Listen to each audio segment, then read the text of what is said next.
Assalamualaikum warahmatullahi wabarakatuh.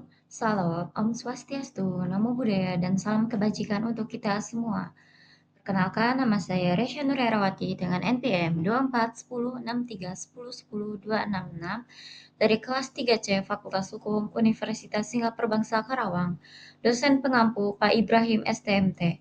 Di sini saya akan mempresentasikan tentang AI. Apa sih definisi AI menurut John McCarthy, Ellen Rich, Russell, dan Norvig? Bandingkan perbedaan penekanannya. Jawabannya, John sebagai salah satu pendiri AI, McCarthy mendefinisikannya sebagai ilmu dan teknik untuk membuat mesin cerdas.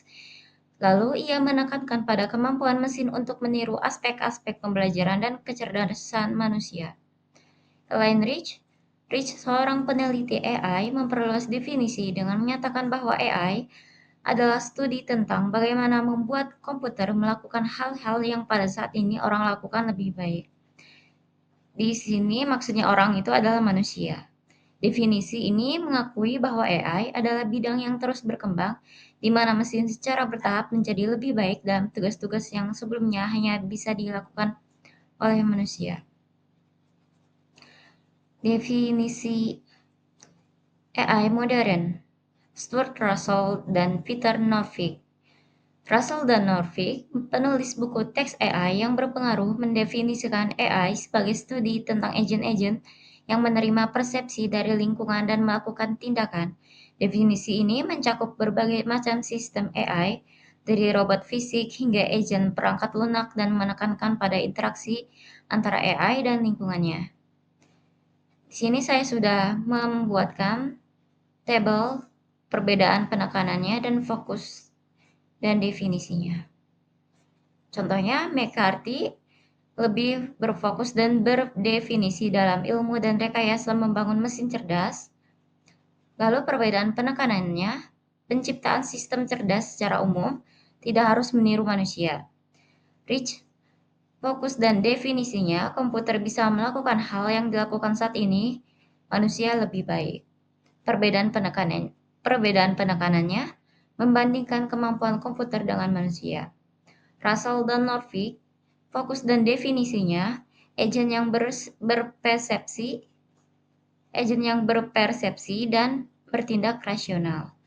Perbedaan penekanannya yaitu lebih menekankan pada rasional agen, interaksi dengan lingkungan, dan pengambilan keputusan yang optimal. Lalu, soal yang kedua yaitu tentang sejarah singkat AI dari tahun 1950 sampai era AI modern.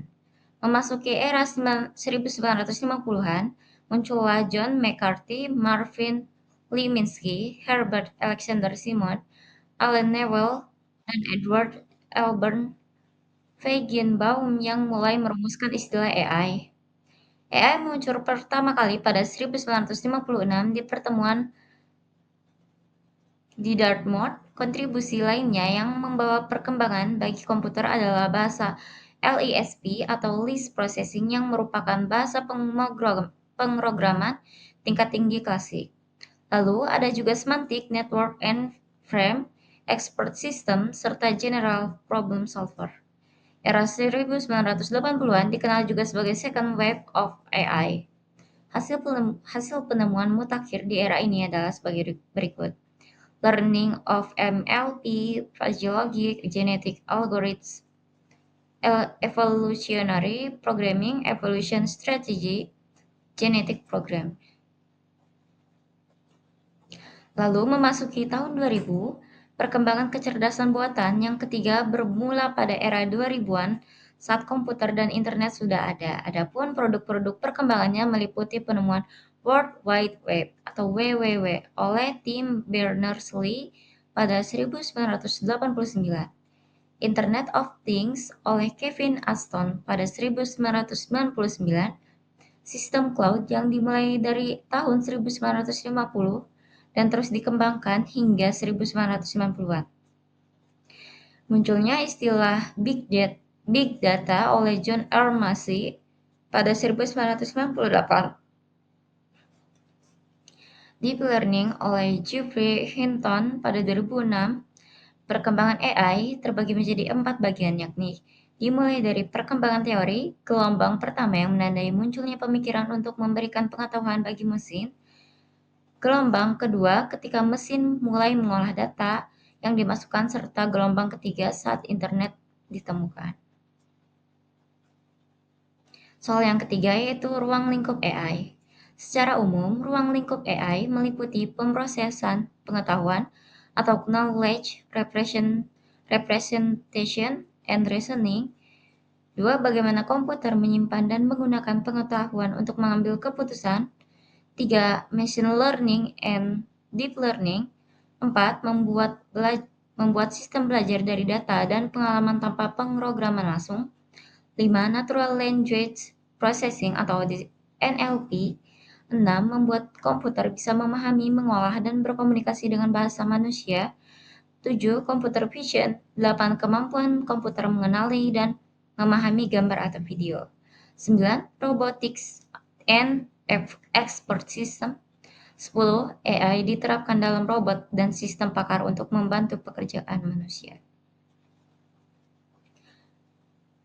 Ruang lingkup AI beserta 3 bidang aplikasinya. Bidang aplikasinya dengan contoh nyatanya. 1. Di bidang kesehatan, bisa untuk mendiagnosa penyakit dengan AI radiologi IBM Watson untuk membantu dokter. 2. Transportasi, bisa membantu mobil otonom Tesla dan Waymo. Google Maps untuk navigasi cerdas.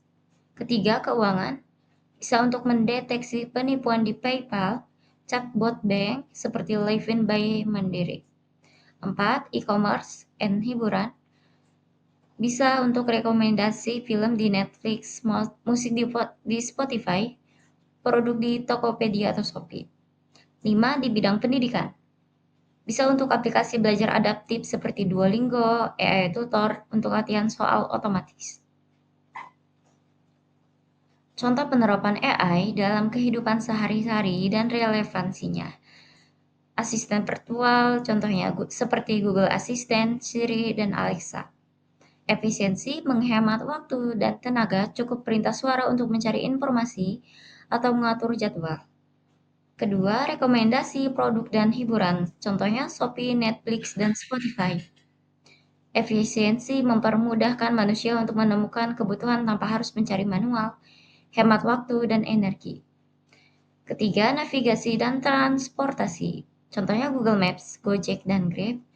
Efisiensinya memberikan rute tercepat menghindari macet, sehingga lebih menghemat waktu dan biaya perjalanan. Ketiga, keuangan dan keamanan. Contohnya itu di OVO, Dana, dan PayPal. Efisiensinya, sistem otomatis mendeteksi penipuan sehingga keamanan terjaga tanpa harus diawasi manual. Yang kelima, kesehatan digital, contohnya Halodoc, Sehatki, and AI Radiology. Efisiensinya, konsultasi dan diagnosa medis lebih cepat, hemat biaya, dan waktu dibandingkan harus ke rumah sakit langsung. Terima kasih. Cukup sekian presentasi dari saya. Wassalamualaikum warahmatullahi wabarakatuh.